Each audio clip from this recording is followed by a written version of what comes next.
You know those moments that seem completely ordinary at first, until they aren't? Moments that sneak up on you and rearrange your entire life before you can even name what's happening? That's exactly how that Friday night began. I'd had a long week. Meetings, deadlines, the usual chaos, and all I wanted was to come home, crack open a beer, and maybe watch a few episodes of that crime series Lena and I had started. We hadn't finished anything together in a while. But then my phone buzzed, and there it was, a text from Lena. "Hey babe, quick change of plans. Can you swing by the cafe downtown? Just a little get-together with friends from work. Nothing big. Come hang out for a bit?" Smiley face. Her tone was light, normal. I could practically hear her voice in the words. I texted back, "Sure. Be there in 20, and tossed on a jacket. Didn't even think twice. The cafe was one of those hip little spots that served overpriced espresso and played indie music that always sounded like it belonged in a movie trailer. Lena liked the place, said it made her feel like she was back in her 20s. I parked around the corner, walked in through the side door, and scanned the room for her. That's when the first crack appeared. I expected laughter, a crowd of her girlfriends, maybe a table full of wine glasses and charcuterie boards. But instead, I saw Lena sitting at a small round table near the window, and she wasn't surrounded by friends. She was alone with a man. Just him. They didn't see me right away, and for a second I just stood there, watching. His body leaned in toward hers like they were sharing a secret. Her hand was resting on the table, his not far from it. In fact, right before they noticed me, I'm almost certain I saw his fingers brush against hers. And the way they both snapped upright and pulled back when they finally looked up, it wasn't guilt that confirmed my suspicion. It was panic. "Oh hey, Ethan."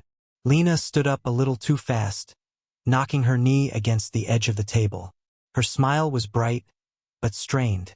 "This is Josh. From work.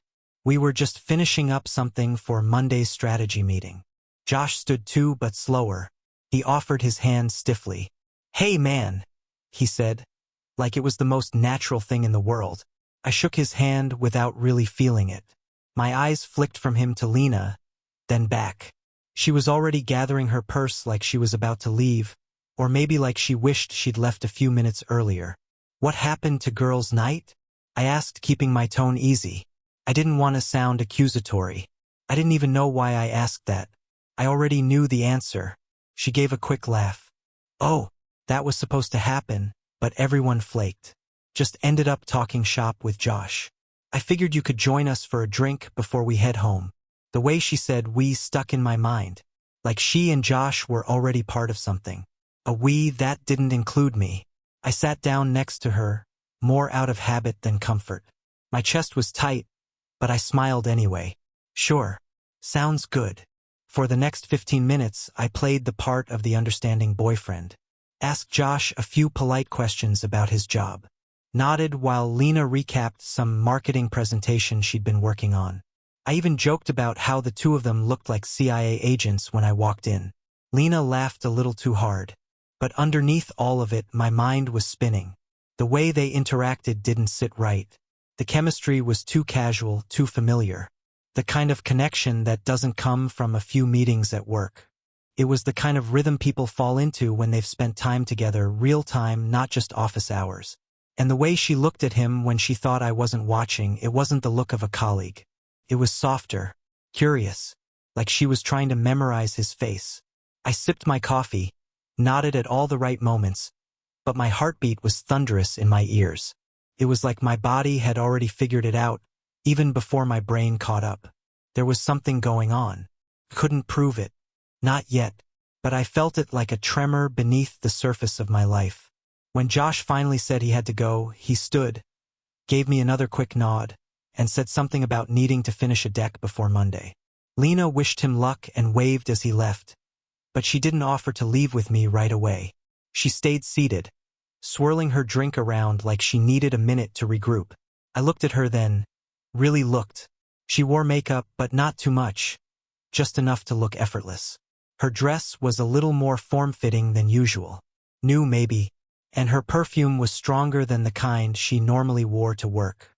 "You look nice tonight," I said. because I didn't know what else to say. She looked up at me, blinking. Thanks. Then quickly added, didn't want to show up looking like a mess. Just for a strategy meeting? I asked. She caught it. The pause. The edge in my voice. Her eyes flickered for a second, then settled into a practiced smile. Well, I didn't expect you to come, remember? Just wanted to feel good. Long week. I nodded again. No more questions. Not here. Not now. There were too many people around. Too many things unsaid. The rest of the night passed in a blur. We drove home mostly in silence, each of us pretending to be lost in thought. She scrolled through her phone like she was checking emails, but I knew she wasn't. She just didn't want to talk. Or maybe she was waiting for me to talk first. But I didn't. At home, she changed into sweatpants, washed off her makeup, and climbed into bed early. Said she had a headache. I told her to rest. She turned to the wall without saying goodnight. I laid awake for a long time staring at the ceiling, thinking about Josh's hand, the space between them at the cafe, and the way they had looked at each other when they thought no one was watching. That was the moment it all began, the unraveling. I didn't know the full story yet, but a door had opened in my mind and there was no closing it. No pretending it wasn't there. A signal had been sent. One I couldn't unsee. And I knew deep down in that quiet place where instincts live that nothing would ever be the same again. After that night, something in me shifted. I didn't say anything to Lena the next morning and she didn't bring it up either. It was like we'd silently agreed to erase that cafe moment from existence, pretend it never happened, tuck it away under misunderstandings and long work weeks. But I couldn't pretend. Not anymore. I started noticing everything. It wasn't like I went looking to catch her in a lie, at least not at first. But once the crack formed, the light started pouring through in places I didn't expect. My mind, which used to give her the benefit of the doubt, began keeping score. She started leaving the house more often. Not in a way that screamed infidelity outright. It was subtle.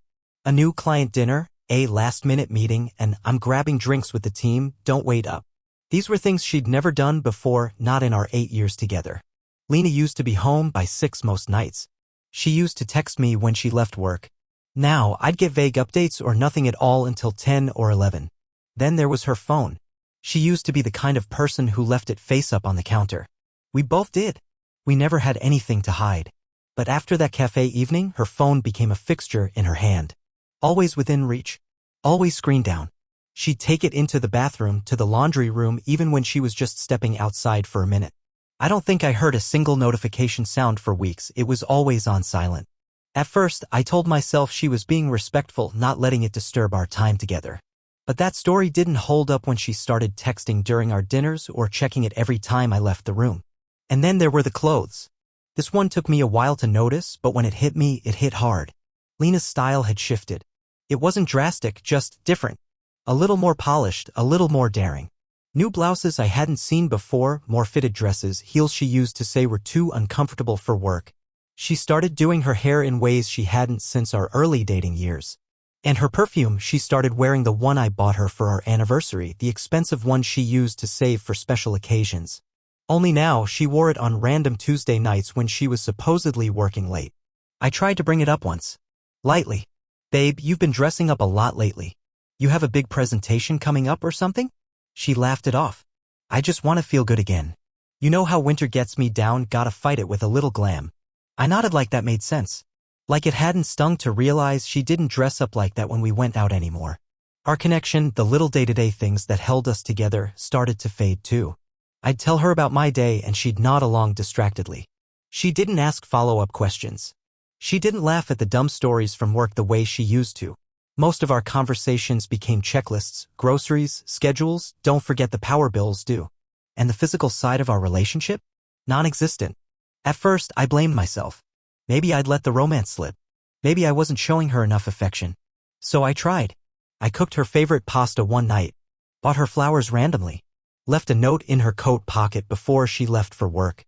But none of it landed. She smiled politely, said thank you, gave me a kiss on the cheek. And then she'd go back to her phone. One night, I reached for her in bed, just to hold her, nothing more, and she gently pulled away. I'm exhausted, she whispered. Let's just sleep, okay? I said okay, but I lay awake the whole night staring at the ceiling, wondering when exactly we stopped being us. And then, slowly, it all started connecting. The distance. The secrecy. The guardedness. The way she flinched when I surprised her that night at the cafe. The soft, guarded tone she used when she talked about Josh from work. It wasn't paranoia. It wasn't insecurity. It was instinct screaming at me that something wasn't right. What haunted me the most was how familiar this all felt. I had a friend years ago who went through something similar. His wife started working late, too. They ended up divorced after she admitted to a long-term affair with her coworker. I remember how broken he looked when he told me. And I remember telling myself, if I ever get that feeling, that gut deep, ice-cold certainty that something is wrong, I'll act. I won't sit around waiting for proof. But here I was. Sitting. Waiting.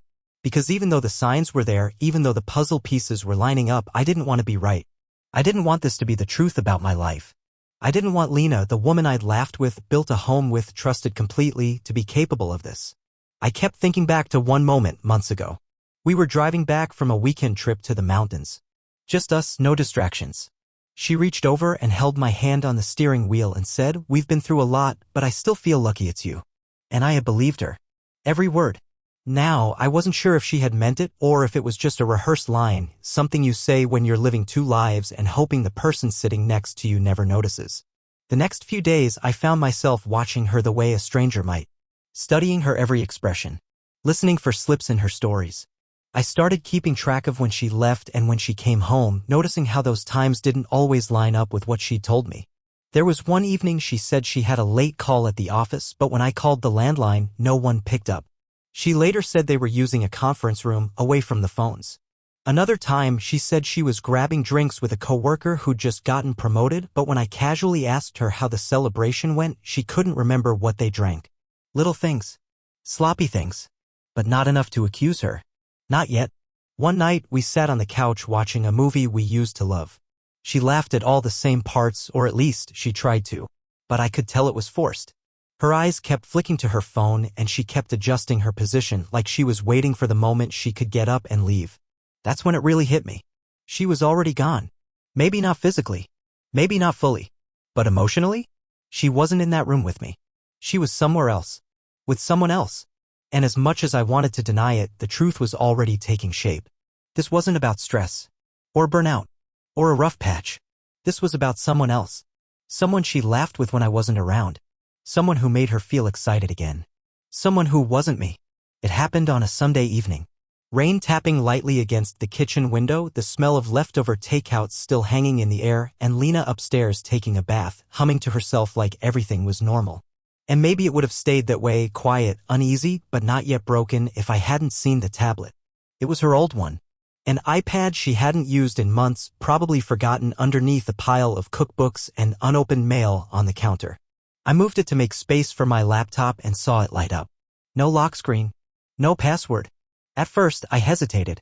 I really did. My hand hovered over the screen, my stomach twisting. I told myself it was wrong. That I was better than this, than checking up on the person I was supposed to trust. But then I remembered how she'd pulled her hand away from mine in bed the night before. How she'd been smiling at her phone when she thought I wasn't looking. And how when I said "I love you" that morning, she mumbled something back without ever looking up. I tapped the screen. It opened to the photo gallery. Nothing suspicious at first. Pictures from old vacations, birthday dinners, a few blurry *TS of our dog, Baxter, before he passed. But then, buried in a folder labeled Work Trip Chicago, I saw it. A photo of Lena in a hotel room I didn't recognize, sitting on the edge of a bed, smiling, not for the camera, but at the person behind it. And then, the next picture, Lena in the gym, laughing, hand on her hip while he stood beside her. Josh. I froze. I tapped faster. More photos. Lena and Josh at the hotel bar. Walking together through a parking garage. A mirror selfie with his arm wrapped tightly around her waist, not just friendly. An asterisk mate. Familiar. In one photo, she had her head on his shoulder, her eyes closed, like she felt safe there. I wasn't breathing. I went back to the home screen and opened the Messages app. It was synced. Her iMessages were there. Not all of them. Some had probably been deleted, but enough remained to put any doubt to rest. Josh. Miss your voice already. That laugh of yours kept me going all day. Lena. Don't make me smile like that. I'm still at home. He's literally in the next room. Josh.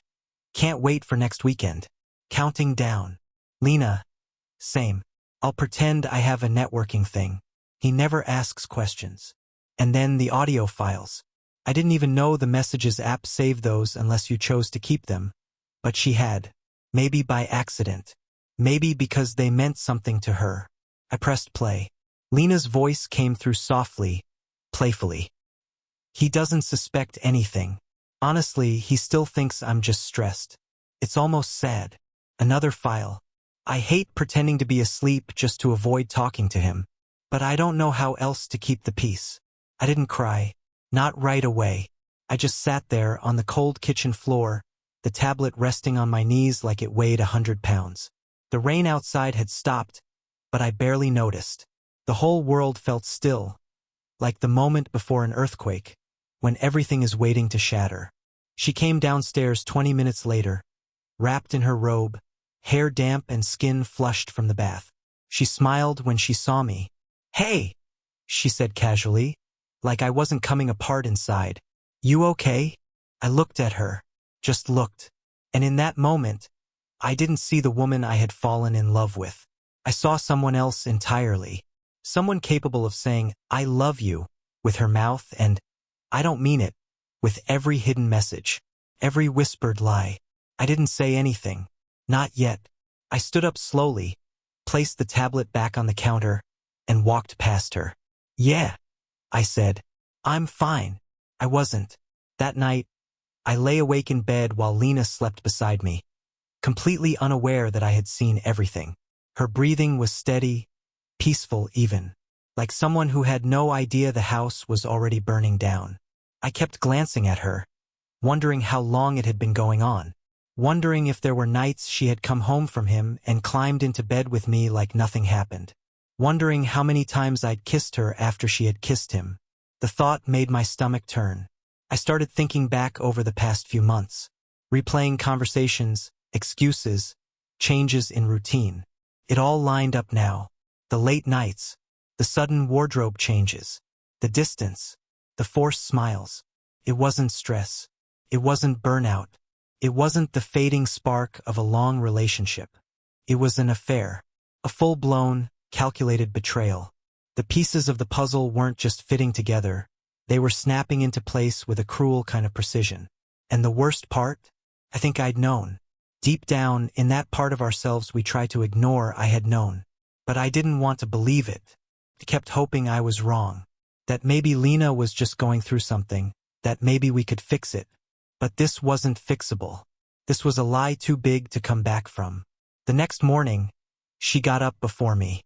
She left early, said she had a meeting. I said nothing, just nodded. Once she was gone, I opened the tablet again and backed everything up.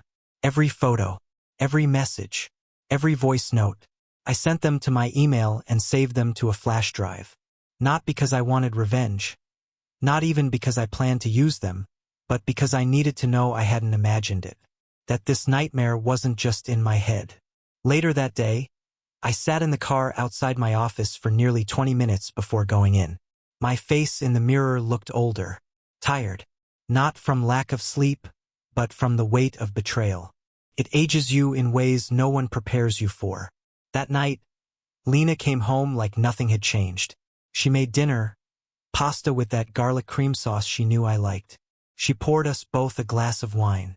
She even sat next to me on the couch and leaned her head on my shoulder. And I let her. I let her pretend everything was fine, just like I had pretended all those other nights. But inside, something had cracked open. And no matter how hard I tried, I couldn't close it. Because now I knew. The woman I loved wasn't just lying to me. She was gone. The next morning, I didn't storm into the kitchen and wave the tablet in Lena's face. I didn't raise my voice or ask for explanations I already knew would be lies. I didn't do any of the things I thought I would, back when I used to imagine what I'd do if something like this ever happened. Instead, I poured my coffee, sat across from her at the kitchen table, and said 4 quiet words, "I know about Josh." She looked up mid-sip, confused at first or pretending to be, then froze. Her eyes didn't widen with guilt or panic. No, what I saw was something colder, calculated, a momentary shift like someone running through a list of prepared responses. "What do you mean?" she asked, carefully setting her mug down. Not denying, not confirming, just buying time. I met her eyes. I saw the messages, the photos, the voice notes. On your tablet. There was a beat of silence. She blinked. Once. Twice. Then she let out a soft sigh and leaned back in her chair like she'd been carrying a weight and someone had finally dropped it for her. You weren't supposed to see that, she said quietly. That was her response. Not, I'm sorry. Not, let me explain. Just a bland statement of fact, like I'd opened the wrong file on a shared work server. I waited. I wanted to see what she would offer me. What kind of story she'd tell now that the curtain was pulled back. It didn't mean anything, she finally said. It was a mistake. A moment that got out of control. I didn't plan for it to happen. I didn't flinch. A moment? Lena, there are months of messages. Hotels. Gym sessions. Pictures in different outfits on different days. You told him you were falling for him. Her jaw tensed. It wasn't real. It felt like something I needed at the time. I don't know how to explain it. You don't have to, I said. I'm not looking for reasons anymore. That's when something in her shifted. I don't think she expected me to be calm. I think she was bracing for a scene. For me to yell, accuse, cry. But there was nothing left in me that needed that. Because once you see someone clearly, really see them without all the stories you've told yourself. The love, the loyalty, the shared history, the rest just falls away. Ethan, I never stopped loving you, she said suddenly, reaching across the table. I swear to God, this wasn't about not loving you. I looked at her hand, resting there like some kind of offering, and felt nothing. No rage, no desire to scream, just a kind of empty quiet, cold, heavy. I didn't touch her hand. Love doesn't look like this, I said. She pulled back slowly, and for a second, I thought I saw the truth flash in her eyes. Not regret, not grief, but frustration. Like she realized she couldn't steer this conversation the way she wanted. What are you going to do? She asked. I don't know yet, I said. But I'm not going to keep living like this. We didn't say much else that day. She left to clear her head, and I stayed home, walking through the house like a stranger. I looked at the pictures on the wall, the one from our wedding, one from a hiking trip we took in Colorado, one with her parents at Christmas 2 years ago, and all of them felt fake now. Like they were of two people who had been pretending for the camera. And maybe we were. That night we slept in the same bed. Not by choice, just out of routine. But we didn't touch. We didn't speak. We just lay there, side by side. The space between us colder than it had ever been. I lay there staring at the ceiling, thinking about how easy it is to lose someone. Not because of a single blow, but because of 1,000 tiny cuts that you only start to feel when it's already too late. The slow erosion of trust. The missing phone calls. The nights they pull away from your touch and say they're just tired. You tell yourself it's temporary, that it's a phase, that things will get better. But sometimes the quiet is the goodbye. And you don't even hear it until long after they've stopped trying. The next morning, I moved into the guest room. I didn't announce it. I just did it. I folded my clothes neatly, packed a small bag, and left the master bedroom empty except for the ghost of what used to be us. She didn't say anything. She just watched from the doorway, arms crossed. You're really doing this? She asked. I zipped the bag and turned to face her. You already did. I thought that would spark something in her, an apology, a breakdown, something human. But it didn't. She just nodded, her expression unreadable, and stepped aside so I could walk past her. After that, we became polite strangers. We still shared the house for now, but that was all. Meals were separate. Conversations minimal. If we passed each other in the hallway, we'd offer tired nods. But we no longer sat on the couch together. We no longer made plans for the weekend. We no longer lived in a shared rhythm. Just two people occupying the same space, pretending the other wasn't a constant reminder of betrayal. She tried here and there. Small things. Asked if I wanted coffee. Suggested we watch a movie. One night, she cooked dinner, lasagna, my favorite, and left it on the stove with a sticky note. In case you're hungry. I threw it away. Not because I wanted to be cruel, but because I couldn't accept crumbs from someone who had already fed her best to someone else. And so the distance became official, quiet, unspoken, but real. I started sleeping better. Not well, not peacefully, but better. Because the worst part wasn't the betrayal, it was the uncertainty. The constant second-guessing. The feeling that something was wrong but not knowing how deep the rot went. Now I knew. Now I could begin the long, cold work of letting go. It wasn't rage that kept me up anymore. It was clarity.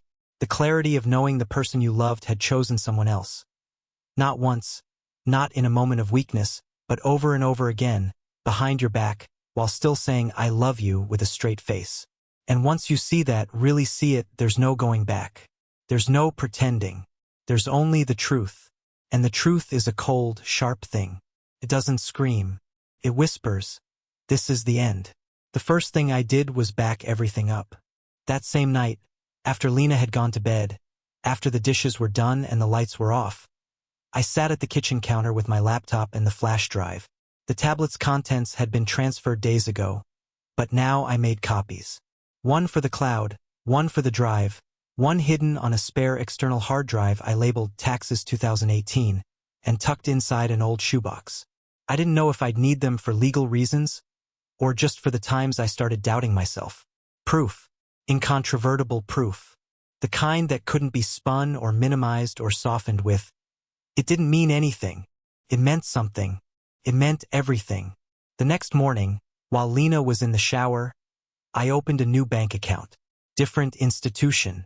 Different login. I didn't transfer much, just enough to start creating distance. I didn't want her to notice anything unusual. Not yet.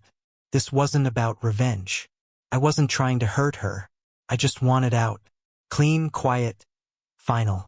I started making a checklist in my phone. It wasn't labeled divorce prep or anything dramatic. Just a blank note titled Next Steps. Evidence saved. Private checking account. Changed personal passwords. Begin researching lawyers. Secure personal documents. Inventory important belongings. Temporary living options? I didn't look at that list and feel triumphant. I felt tired.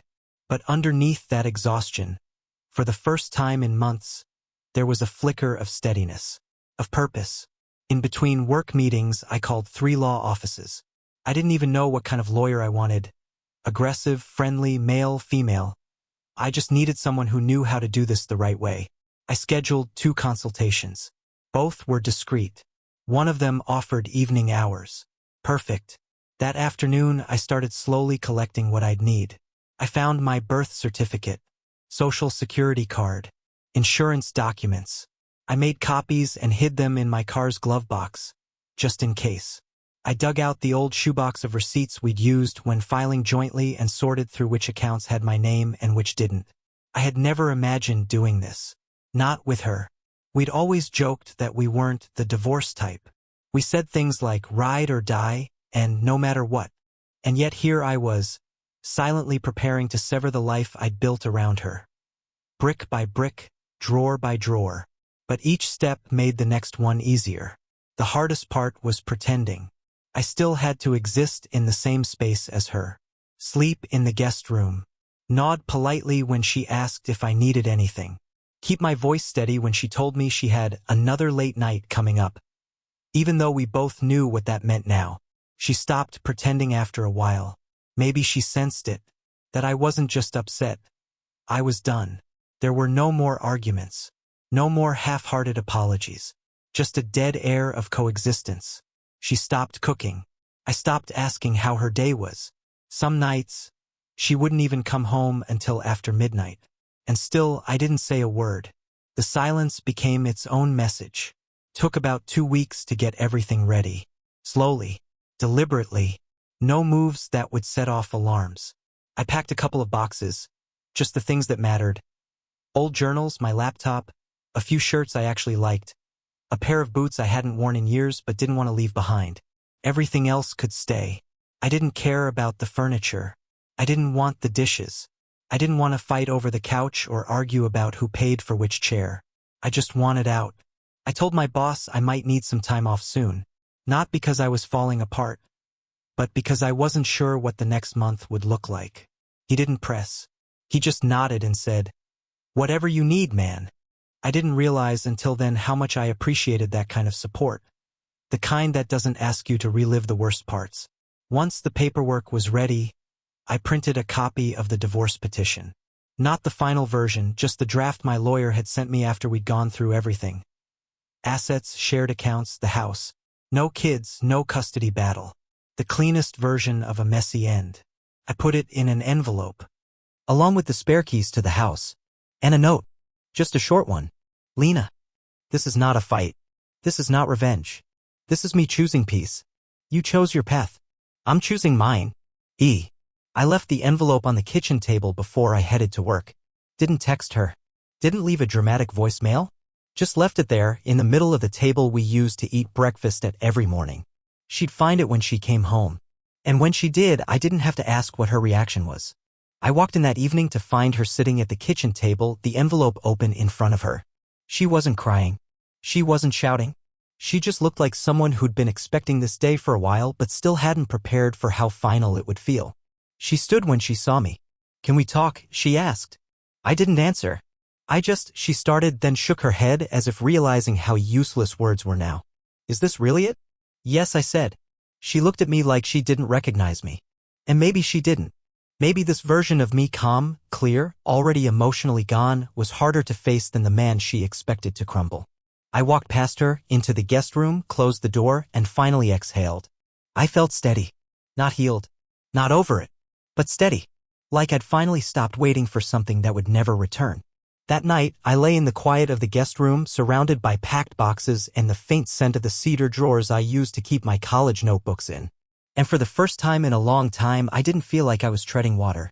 I was preparing to leave. Not just the house, but the version of myself that tolerated half-truths, empty apologies, and quiet betrayals. The version of me that waited around, hoping things would go back to the way they used to be. Those days were gone. And all that was left to do now was go.